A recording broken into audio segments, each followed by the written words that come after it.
in Warsaw, this powerful moment from President Trump's speech. We have to remember that our defense is not just a commitment of money, it is a commitment of will. Because as the Polish experience reminds us, the defense of the West ultimately rests not only on means, but also on the will of its people to prevail and be successful and get what you have to have. The fundamental question of our time is whether the West has the will to survive. Do we have the confidence in our values to defend them at any cost?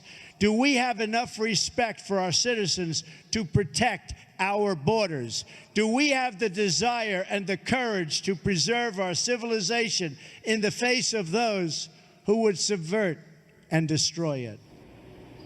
Joining us now is the author of the New York Times bestseller, Understanding Trump, former Speaker of the House, Fox News contributor, Newt Gingrich. Newt, I'm so glad you're here, because when I first saw him speak today in Poland, the only thing in my mind that came close is Ronald Reagan. And I'm not saying that Donald Trump is Ronald Reagan. I'm not saying it's the same historical moment. I'm not saying any of that.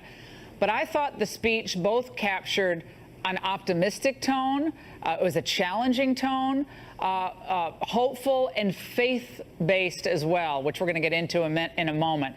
But did you get a little bit of Reagan in what he was saying there? No, I thought it was very much like Reagan's 1982 speech at Westminster, which is one of his best speeches. Trump is describing in a way almost no American president has since Franklin Delano Roosevelt, that this is a war about civilization. That we are in a struggle. And I thought he was particularly courageous in pointing out that not only are we in a struggle with Islamic terrorists, we're also in a struggle with bureaucratic secularists, such as the British court that basically wants to kill Charlie Gard, the little baby that they do not want to allow to go and have any kind of help either at the Vatican or in the United States. So I thought the really remarkable speech covered an extraordinary amount of history. And I think that it's a landmark. I think people will be able to see philosophically a lot better who Donald Trump is from this speech. And I think from the standpoint of the Polish people, it was enormously heartening to have an American president so decisively with them and so openly tough about communism and about Russia. And hearkening back to Reagan, the evil empire speech, Mr. Gorbachev, tear down this wall. We have an enemy and those that seek to vanquish freedom. There was this moment from President Trump and the shared interest we have in defeating the terrorists. Let's listen. We must stand united against these shared enemies to strip them of their territory and their funding and their networks and any form of ideological support that they may have. While we will always welcome new citizens who share our values and love our people, our borders will always be closed to terrorism and extremism of any kind.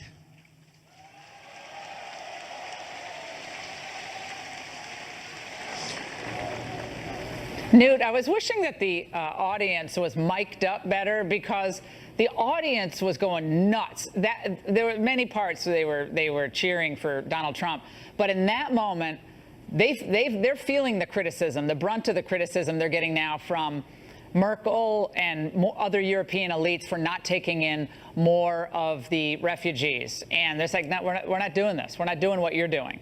And Donald Trump clearly gave support for their vision of protecting their own sovereignty and their own borders, and also, of course, fighting the common interests, common enemies.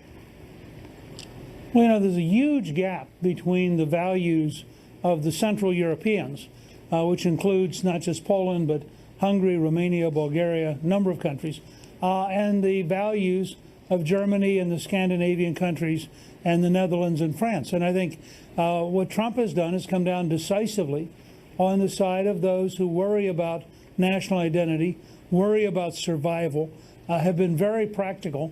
And of course, he set the stage for the meeting in Hamburg, and he indicated clearly to Merkel he ain't backing down. So it'll be very interesting to see how that works. Angela Merkel, speaking of the German chancellor today, talked about how the strength of Europe, the strength and successes of Europe and the rest of the world depends on open societies. Clearly, that was a nudge at what the elites believe is a increasingly isolationist United States. But I didn't hear that, Newt, in the speech where he reaffirmed our commitment to Article 5, NATO, and reasserted our belief in the important alliances that we have with our European counterparts. But Merkel felt the need to push the open societies line today. Well, you know, there was a real strain coming out of World War II, having faced the horrors of World War I, then the horrors of Nazism, then the horrors of World War II. There was a real strain that said the only way to avoid war is to submerge our national identities to basically all become Europeans.